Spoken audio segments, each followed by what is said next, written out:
Active na yeast.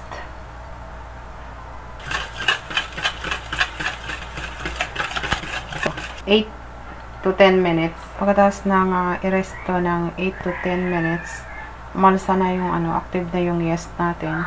4 and 1/2 tablespoon of cooking oil. Next lang natin to.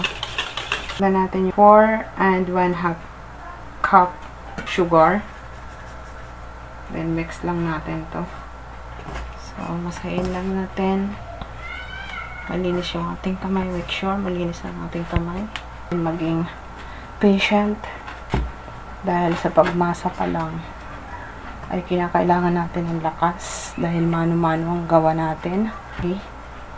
Hanggang sa maging okay na yung ating dough. Hindi natin gawing business.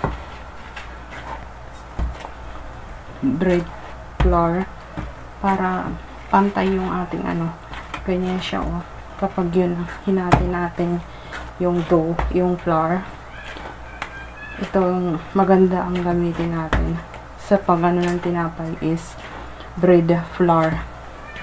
Hindi tayo may hirapan tingnan nyo guys.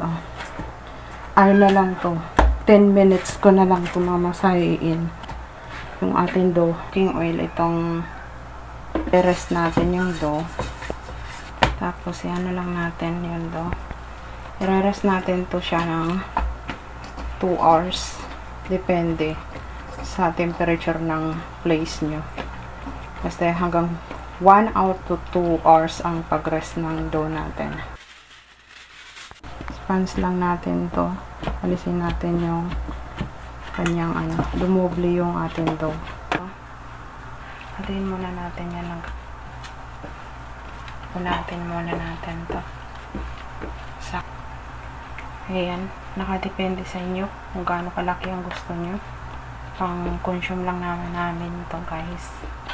Hati-hatihan lang natin para kung pambenta nyo guys, timpangin nyo. Hindi ito pambenta kundi pansarili naming gamit lang. Kaya atin ngayon ikakanon lang, pabilog. Walang ibang sangkap kundi ganito lang. Ikutin natin. Ikot-ikot lang natin ito na parang ganyan. Ganyan guys lahat. Ganyan. So guys, ito na nagawa lahat. Pagulong kung walang breadcrumbs, ang gagawin natin, magbabati tayo ng itlog. Isa. Brush natin sa ibabaw ng ating pandesal. Ito yung way ng walang breadcrumbs na pandesal.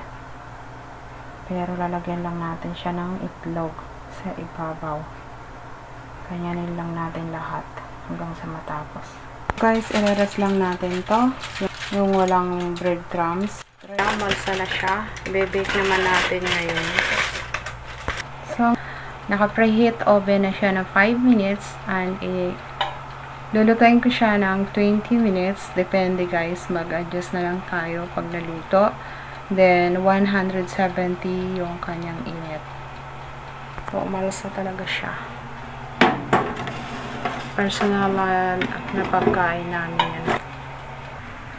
Guys, luto na. Ready to serve na.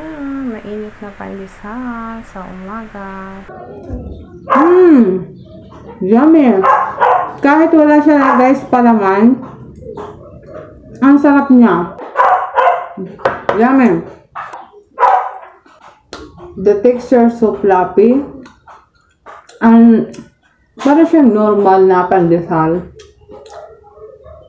Kahit wala siyang gatas or itlog. Very good. Yummy. Pandesal na wala siyang breadcrumbs. Sa ibabaw, nilagyan ko lang siya ng toppings na itlog. Para naman hindi siya maputla. And thank you guys for watching. Please subscribe to my YouTube channel and follow my Facebook page. If you buy something, please click the yellow basket on my TikTok shop. Bye guys!